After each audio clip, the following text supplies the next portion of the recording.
Mirëmëngjesit të nderuar teleshikues të Drita Televizion, të jemi së bashku në emisionin What Happened Today. Çfarë ka ndodhur sot? Data sot shënon 16 shkurt dhe ne kemi përgatitur disa informacione në lidhje me ngjarjet më të rëndësishme që kanë ndodhur në këtë datë. Ky u ftoj që t'i ndiqni.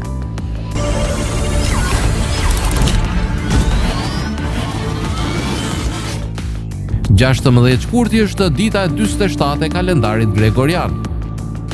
Kështu që deri në fund të vitit kanë mbetur edhe 317 ditë.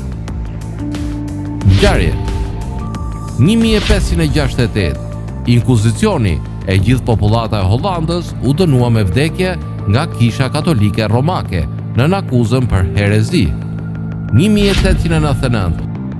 Presidenti francez Félix Faure vdes në zyrë.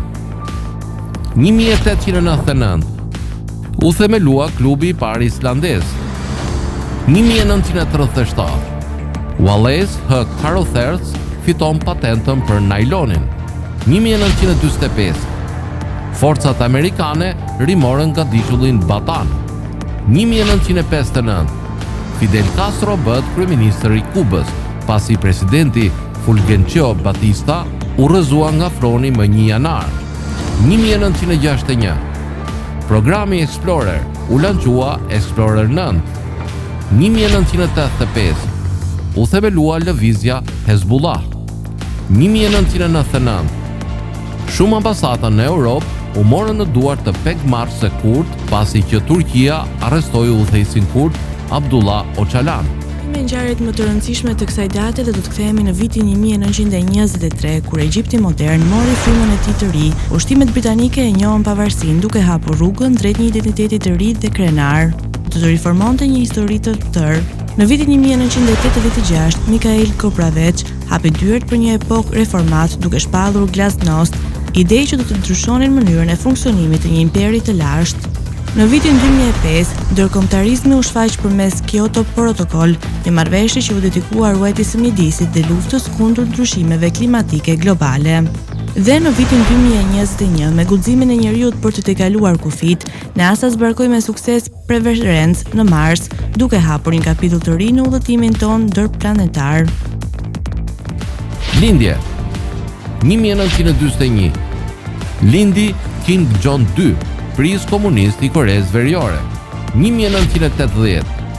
Lindi Agim Kaba, aktor amerikan. Në vitin 1497, lindësi i Philip Melanchthon, humanisti dhe reformati i cili bashkë me Martin Lutherin u bë themeli i ideve të rilindjes. Vitin 1838, në këtë ditë shndrohej një histori lindja e Henry Adams, historianit amerikan që me shkrimet e tij na dha dritë mbi rrjedhën e kohës. Në vitin 1921, Vera Ellen, balerina dhe aktore jashtëzakonshme që i dha jetë ëndrave të muzikaleve klasike. Në vitin 1954, lindja e Hemingway, që me bukurinë dhe talentin e saj u bë burim frymëzimi për botën e artit dhe modeleve. Në vitin 1959, edhe në këtë ditë u shfaq në botë legjenda e tenisit John McEnroe, i cili do të mbetet një memorie si një nga figurat më të spikatura të sportit. Vdekje 1279. Vdiq Alfonso III, mbreti Portugalis. 1391. Vdiq Johannes V, perandor bizantin. Festa dhe përvjetore. Lituania, dita e pavarësisë. Në vitin 1391 u shua Ivan Shishman, udhëheqësi i fundit të Bullgarisë së Mesme, i cili përballoi fatkeqësitë e kohës me guxim, por nuk arriti të shpëtojë vendin nga hijet e pushtimit. Në vitin 1917, Octave Mirbeau, shkrimtari dhe kritiku që me fjalët e tij sfidoi normat, përfundoi udhëtimin e tij letrar duke lënë pas një trashëgimi mendimore të paharrueshme. Në vitin 1945, në një kohë të trazuar, generali Nikolaj u nda nga bota duke përfaqësuar një epokë të luftës dhe sakrificës. Viti 1994 ishte viti kur humbja e artistit ikonik Kate Haring, i cili me artin e tij urban dhe energjinë e tij kreative la një gjurmë të pashlyeshme në histori. Në vitin 2009, ndërsa shiu i historisë vazhdonte të rrjedhte, kardinali Stefan Kim So-han, udhëheqësi shpirtëror që shërbeu si dritë për besimtarët në Korenë e Jugut, u nda nga jeta.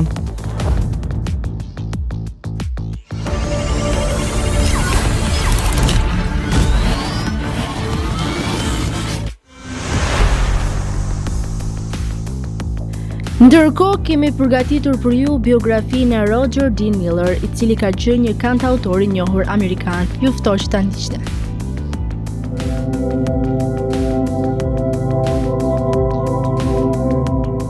Roger Dean Miller Sr. ishte një kantautor amerikan, i njohur gjërësisht për këngët e tij të reja të ndikuara nga Honky Tonky dhe hitet e tij në krye të vendit për pop, King of the Road, Dance Me dhe Angli Swings, të gjitha nga mesi i viteve 1960, të epokës së tingullit të Nashville. Pasi u rrit në Oklahoma dhe shërbeu në Ushtrinë e Shteteve të Bashkuara, Miller filloi karrierën e tij muzikore si kompozitor në fund të viteve 1950, duke shkruar hite të reja si Billy Bayou dhe Home, për Jim Rivers dhe Invitation to the Blues. Më vonë, ai filloi një karrierë regjistrimi dhe arriti kulmin e famës së tij në mesin e viteve 1960, duke vazhduar të regjistrojë dhe turnen në vitet 1990, duke shënuar hitin e tij të fundit në Top 20 Country Old Friends me Price the Wheel, Nelson në 1982. Ai gjithashtu shkroi dhe performoi disa nga këngët për filmin animuar të Disney të vitit 1973, Robin Hood. Më vonë, gjatë jetës së tij, ai shkroi muzikën dhe tekstin për vitin 1985, fituesi i çmimit Tony Musicor në Broadway Big River, në të cilin ai shkroi. Miller vdiq nga kanceri mushkërive në 1992 dhe u fut në sallën e farmës së muzikës country 3 vjet më vonë. Këngët e tij vazhduan të regjistroheshin nga këngëtarë të tjerë, me kopertina si Tell Things nga Alan Jackson dhe Husbands and Wives nga Brooks and Dunn. Të dy arritën vendin e parë në top listat e vendit në 1990. Muzeu Roger Miller, tani i mbyllur në qytetin e tij të lindjes, Eric, Oklahoma, ishte një haraç për Millerin. Për biografinë e sotme do të flasim për Fidel Castron. Ishte një mëngjes i nxehtë korriku, më 13 korrik 1926, kur në një fermë të vogël në Biran, Kub, lindi një djalë që do të ndërtiste botën. Emri i tij ishte Fidel Alejandro Castro Ruz, një djalë me shpirt rebel dhe ëndra të mëdha, i cili do të sfidonte një nga perandoritë më të fuqishme të kohës. Fëmijëria e tij ishte një përzierje mes privilegjit të distancimit, i biri një pronari të pasur tokash dhe një shërbëtorjeje. Ai u rrit mes dy botëve, njëra e përkëdhelur nga pasuria dhe tjetra e rrethuar nga padrejtësitë që ai do të mësonte të urrente. Inteligjent dhe i dhënë pas librave, ai ndoqi shkollat më të mira të Kubës. Por brenda tij flakoronte një etje për drejtësi që nuk mund ta shuante as edukimi aristokrat. Në Universitetin e Havanës, ku studioi drejtësi, Fideli nuk u mjaftua me librat. Ai ishte një lider natyral, gjithmonë i tërhequr nga lëvizjet revolucionare. Kuba në ato kohë ishte në sundimin e Fulgencio Batistës, një diktator që mbështeti nga Shtetet e Bashkuara të Amerikës dhe që e trajtonte vendin si pronë private. Padrejtësia, korrupsioni dhe varfëria e thellë e popullit e ndezën zemërimin e Castros, i cili filloi të besonte se ndryshimi nuk mund të vinte vetëm përmes armëve. Më 26 korrik 1953, Fidel dhe një grup të rinj idealist ndërmorën një sulm ndaj kazermës ushtarake. Ishte një përpjekje e guximshme, por e dënuar të dështonte. Shumë prej bashkëpunëtorëve të tij u vranë, ndërsa ai vetë u arrestua dhe u dënua me 15 vjet burg. Pikërisht në gjyqin e tij do të mbante fjalën që do të bëhej legjend, historia do të më shfaqsoj. Megjithatë, fati kishte plane të tjera. 2 vjet më vonë, Batista, i bindur se Fidel nuk përbënte rrezik, e fali dhe e liroi, por sapo doli nga burgu, ai nuk humbi kohë. U arratis në Meksik, ku së bashku me vëllain e tij, përgatiti kthimin e tij në Kubë. Në dhjetor të vitit 1956, ai dhe 81 rebel zbarkuan në Kubë me një varg të vogël, të quajtur Granma. Vetëm një grusht prej tyre mbjetuan sulmeve të ushtrisë, por ky grusht njerëzish do të bëhej fillimi një revolucioni që do ndryshonte historinë. Në malet Sierra Maestra, Fidel dhe guaristët e tij luftuan me vendosshmëri. Ata përdorën taktika të luftës së popullit, fituan mbështetjen e fshatarëve dhe u bën simbol i shpresës kundër regjimit të Batistës. Çdo betejë fituar e shtynte regjimin drejt kolapsit. Më 1 janar 1959, Batista u largua nga vendi dhe Fidel hyri triumfues në Havana, si lider i padiskutueshëm i Kubës. Fillimisht shumë kubanë pan Castron si shpëtimtar, ai premtoi drejtësi, barazi dhe një Kubë të re. por shumë shpejt ai shndroi vendin si një shtet socialist të modelit sovjetik. Ai ndaloi partitë opozitare, shtypi kundërshtarët politik dhe vendosi një kontroll të hekur mbi shoqërinë. SBA-ja e patës si një armik të rrezikshëm, kur qeveria amerikane ndaloi importin e sheqerit kuban, Fidel ju drejtua Bashkimit Sovjetik për ndihmë. Kjo e futi Kubën në qendër të luftës së ftohtë. Në vitin 1961, SBA-ja organizoi pushtimin e gjirit të derave, një përpjekje për të rrëzuar Castron, por rebelët u shpartalluan. Në vitin 1962, kriza e raketave kubane e çoi botën në prag të një lufte përthamore, kur Fidel pranoi të strehonte raketat sovjetike në territorin e tij. Castro mbeti në pushtet për më shumë se 4 dekada, duke sfiduar 10 tentativa për atentat dhe izolimin ekonomik të SBA-s. Ai krijoi një sistem shëndetësor dhe arsimor të fortë, por në të njëjtën kohë mbajti një regjim autoritar, ku disidentët burgoseshin dhe liria e fjalës ishte e kufizuar. Në vitin 1990, pas rënies së Bashkimit Sovjetik, ekonomia kubane pësoi një krizë të thellë. Megjithatë, Fidel mbijetoi edhe këtë sfidë. Vetëm në vitin 2008, për shkak të problemeve shëndetësore, ai vendosi të ndërhiqej, duke ja kaluar pushtetin vëllait të tij Raúl Castro.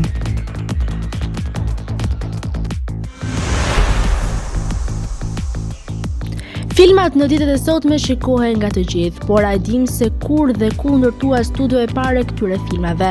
Sot do të flasim rreth ndërtimit të kësaj studio, e cila quhet Black Maria dhe ndodhet në SBA. Ju ftoj që ta ndiqni.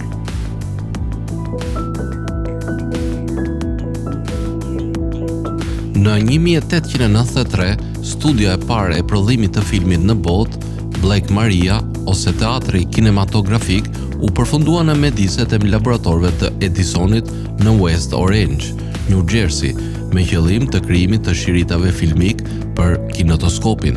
Ndërtimi i ndërtesës, i cili përfshinte një dhomë studioje të errët të mbuluar me letër katran, me një çati të anuluar, filloi në dhjetor 1893 dhe përfundoi vitin e ardhshëm me një kosto prej $637.67.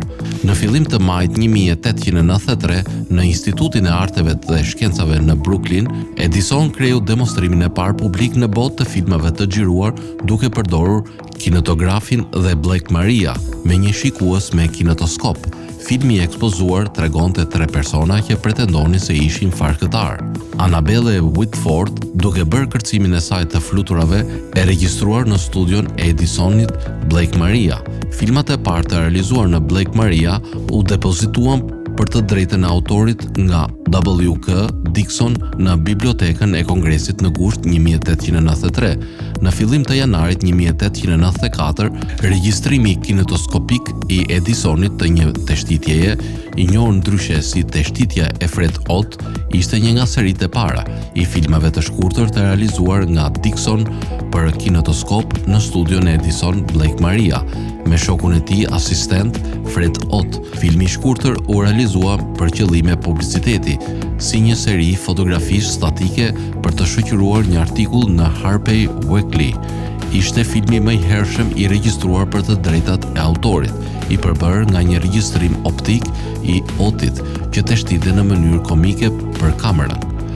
Filmat e parë të xhiruar në Black Maria përfshinin segmente të shfaqjeve magjike, shfaqje vaudeville me kërcimtarë dhe burra të fortë, akte nga shfaqja e Buffalo Bills, Wild West, ndeshje të ndryshme boksi dhe luftime gjeli dhe gra të veshura pak.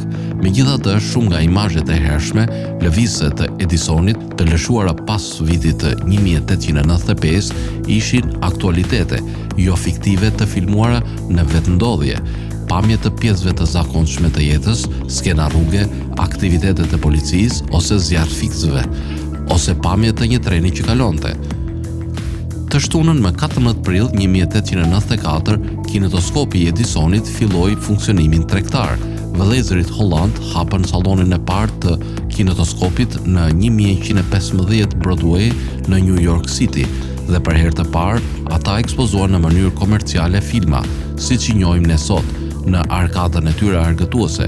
Patronët paguan 25 cent si tarif pranimi për të parë filma në 5 makina kinetoskop të vendosura në 2 rreshta. Gati 500 njerëz u bën audienca pare madhe e kinemas gjatë shfaqjes së filmave, me tituj se Barbershop, Farkëtarët, Cook Fight, Wrestling dhe trapeze. Studioja e filmit e Edisonit u përdor për të furnizuar filma për këtë formë të re të bujshme argëtimi. Më shumë sallone kinetoskope u hapën shpejt në qytete të tjera, San Francisco, Atlantic City dhe Chicago. Në vitin 1901, filmi i parë publik u shfaq në Oberlin, Ohio, duke filluar kalimin nga kinetoskopi në ekran. Kur Edison ndërtoi një studio filmi në çati të mbyllur me xham në qytetin e New Yorkut, Black Maria u mbyll në janar 1901 dhe Edison e shkatërroi ndërtesën në 1903. Shërbimi i parkut kombëtar të SBA-s ruan një riprodhim të Black Maria, të ndërtuar në 1954 në atë që tani është vendi historik kombëtar, Edison në West Orange. Një rindërtimi më parshëm ishte ndërtuar dhe kushtuar në maj të vitit 1940, kur MGM mbajti premierën botërore të Edison, njeriu me protagonist Spence Tracy në kinemat në të gjithë portokallit, portokallia perëndimore, portokallia lindore, portokallia jugut dhe portokallia. Maria Zez ishte sipas stafit që punonte atje një vend i vogël dhe i pakëndshëm për të punuar. Fugonat e policisë të njohur gjithashtu si Paddy Wagons të asaj kohe, sepse ata ishin gjithashtu të ngushtë dhe një ngjyrë të zezë të ngjashme. Vetë Edisoni e quajti atë The Dog House, por ky emër nuk mbajt kurrë. Black Maria ishte mbuluar me letër të zezë dhe kishte një dritare të madhe në tavan që hapej për të lejuar dritën e diellit, sepse filmat e hershëm kërkonin një sasi të madhe drite të ndritshme. Ajo u ndërtua në një pllak rrotulluese në mënyrë që dritarja të mund të rrotullohet drejt diellit gjatë gjithë ditës, duke siguruar dritë natyrale. Kur përhap lajmi për shpikjen e re, interpretuesit u dyntën në Black Maria nga gjithë vendi për të marrë pjesë në filma. Këta filma të heshtur paraqisnin kërcimtar, puglist, magjistar dhe interpretues vaudeville.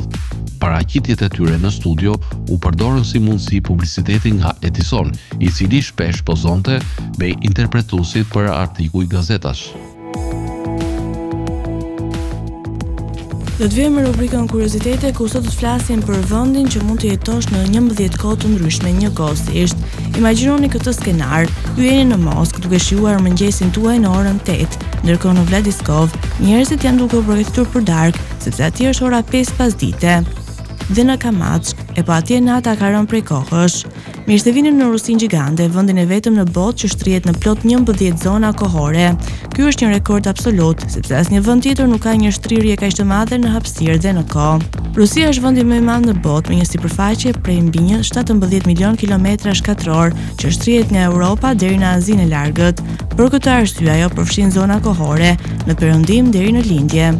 Dikur Rusia kishte më shumë se 11 zona kohore, por në vitin 2010 qeveria vendosi të reduktonte për të lehtësuar menaxhimin e orareve.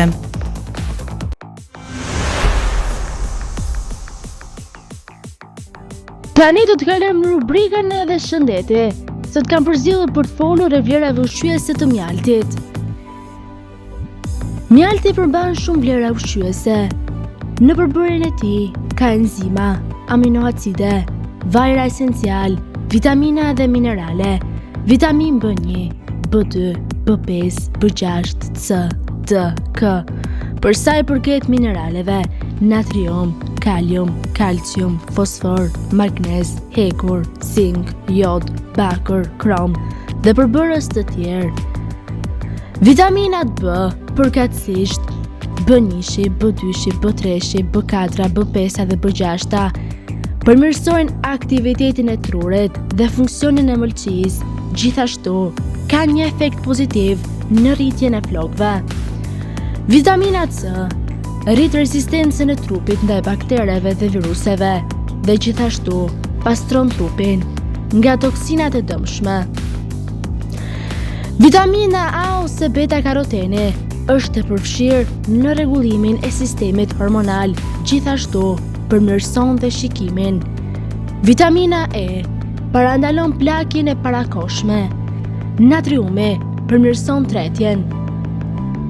Kaliumi rregullon ekuilibrin ujkryp të trupit dhe eliminon alergenët nga trupi. Hekuri, niveli e hemoglobinës dhe funksionimi qëndrueshëm i gjendrës së tiroideve varet nga E, si dhe thithja në kohë e vitaminave B. Magnezi jep trurit energji, ruan tonin e muskujve. Fosfori punon pothuajse në të gjitha proceset e trupit të njeriut. Bakri ul presionin e gjakut, ndihmon në formimin e hemoglobinës, kolagjenit. Zinko nxit shërimin e shpejtë të plagëve dhe frakturave. Seleniumi ndihmon në rivendosjen e fuqisë, element antikancerogen. Mangani heq tensionin nervor dhe është i përfshirë në funksionimin e gjendrës tiroide. Mjalti, para së gjithash, paraqet një brim të energjisë sepse tretet lehtë dhe rekomandohet për sportistët, rrit qëndrueshmërinë, si dhe bën që muskujt të lodhen më pak. Mjalti është një antioksidant i përkryer. Gratë shtatzana, të cilat konsumojnë mjaltë gjatë shtatzanisë së tyre, lindin fëmijë më të shëndetshëm. Për fëmijët e vegjël, mjalti rekomandohet pasi ata të kenë mbushur 1 vjeç. Lehtëson simptomat e gripit, tohjes, sëmundjeve në sistemin e frymarrjes. Mbi plagë ka veprim antiseptik, zvogëlon dhimbjen, gjithashtu nxjerr helmin. Mjalti ndihmon në problemet në lëkurë si plasaritje e lëkurës, skuqe e të tjerë. Gjithashtu, mjalti ndihmon me problemet me kapsllëkun, gastritin dhe ulcer në stomak. Ngri nivelin e hekurit dhe redukton yndyrën në gjak, pastron organizmin. Mjalti është i njohur gjithashtu për efektin e tij në problemet me syt. Sipas disa studimeve, mjalti ndikon në rritjen e fëmijëve dhe sidomos në zhvillimin e shpejtë të trurit të tyre. Po kështu, mjalti këshillohet edhe për të moshuarit pasi forcon trupin fizikisht dhe ndihmon në përforcimin e të mbajturit mend.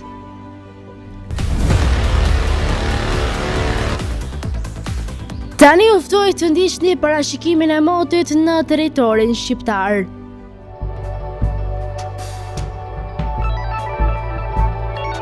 Territori shqiptar për datën 16 shkurt 2026 do të jetë në ndikimin e masave ajrore relativisht të paqëndrueshme duke sjellë mot me vranësira dhe rreshje të here pas hershme në disa zona. Paraditja do të jetë me vranësira të shpeshta dhe rreshje të izoluara ndërsa pasditja sjell përmirësim të lehtë të motit në juglindje dhe zona të brendshme.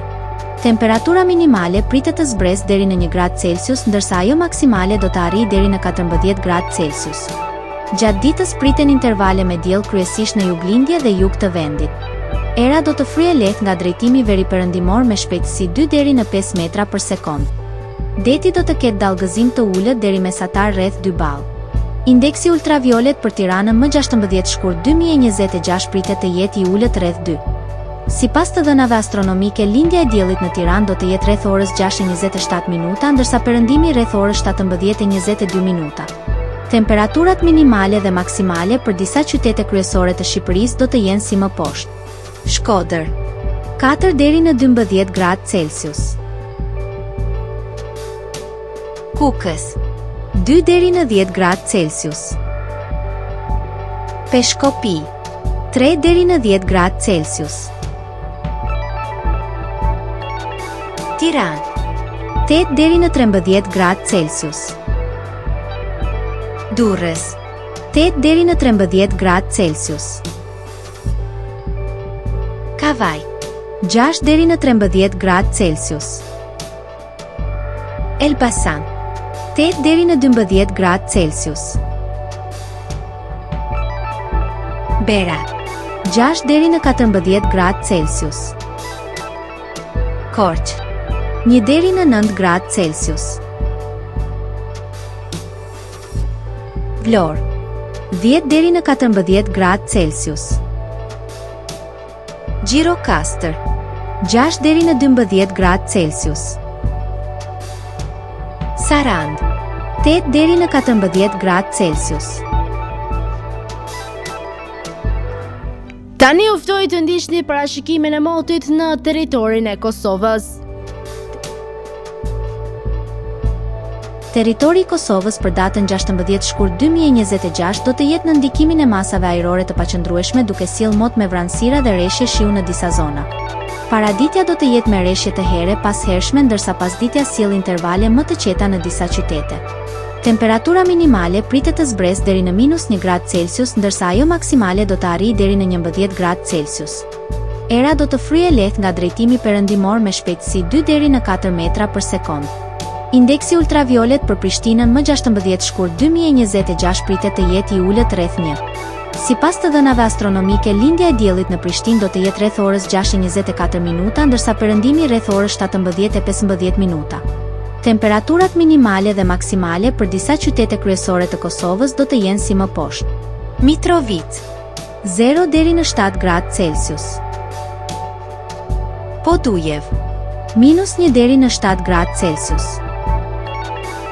Skënderaj 0 deri në 7 gradë Celsius. Pej 0 deri në 8 gradë Celsius. Prishtinë 0 deri në 8 gradë Celsius. Gjakov 1 deri në 11 gradë Celsius. Malishev 0 deri në 10 gradë Celsius. Gjilan 0 deri në 8 gradë Celsius. Ferizaj 1 deri në 9 gradë Celsius. Kaçanik 0 deri në 8 gradë Celsius. Suhare 2 deri në 9 gradë Celsius. Prizren 1 deri në 10 gradë Celsius. Të nderuar teleshikues të Drita Televizion, kjo ishte gjithçka e përgatitur në këtë emision. Ndërkohë ju ftoj të na ndiqni në rrjetet tona sociale, Instagram, Twitter, TikTok dhe Facebook. Ndërkohë, nëse dëshironi që të na ndiqni live, mjafton të klikoni në web drita.tv. Kjo ishte gjithçka e përgatitur në këtë emision, ndërkohë ju ftoj të ndiqni programacionin në vijim të Drita Televizion.